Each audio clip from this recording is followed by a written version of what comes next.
అమరావతి కేంద్రంగా నారా చంద్రబాబు నాయుడు గారు కొన్ని నిర్ణయాలు అయితే చాలా స్పీడ్గా తీసుకుంటున్నాడు.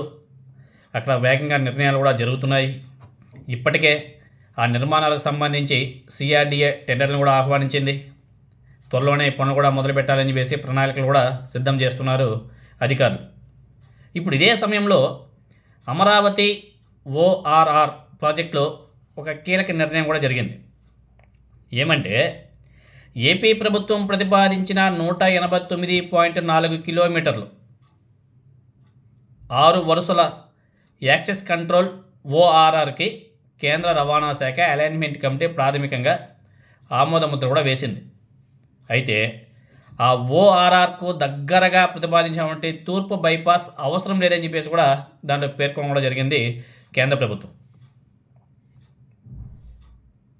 అమరావతిలో ఏపీ ప్రభుత్వం 189.4 కిలోమీటర్లతో ఒకే అలైన్మెంట్ ప్రతిపాదించింది. ఈ ఓఆర్ఆర్ ప్రాజెక్ట్ మీద జాతీయ రహదారులు అదేవిధంగా రవాణా శాఖ అలైన్మెంట్ కమిటీలను పరిశీలన చేశారు. ఆ కమిటీలు కూడా పరిశీలన చేసింది. కొన్ని స్వల్ప మార్పులు కూడా చేసింది.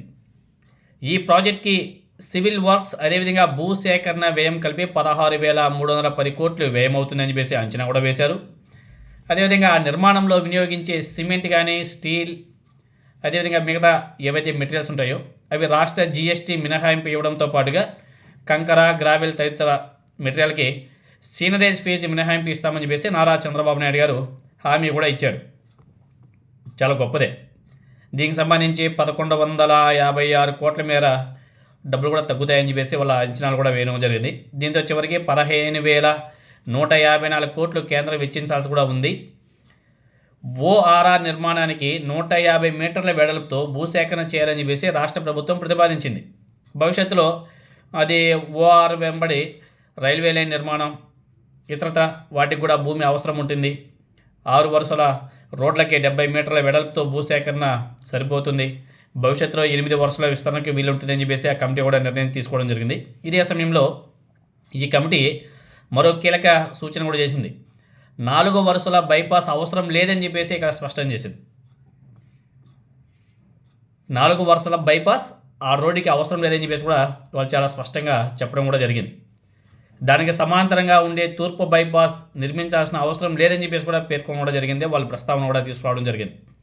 రెండింటికి మధ్య ఎక్కువ దూరం లేదు కాబట్టి ఈ విషయాన్ని వాళ్ళు సీరియస్గా కూడా తీసుకోలేదంట. అయితే చెన్నై టు కోల్కతా హైవేలో కాజా టోల్ ప్లాజా వద్ద పూర్తయ్యే విజయవాడ పశ్చిమ బైపాస్ని ఓఆర్ఆర్తో అనుసంధానం చేయాలని చెప్పేసి కూడా కమిటీ సూచన కూడా చేసినట్టుగా ఉంది.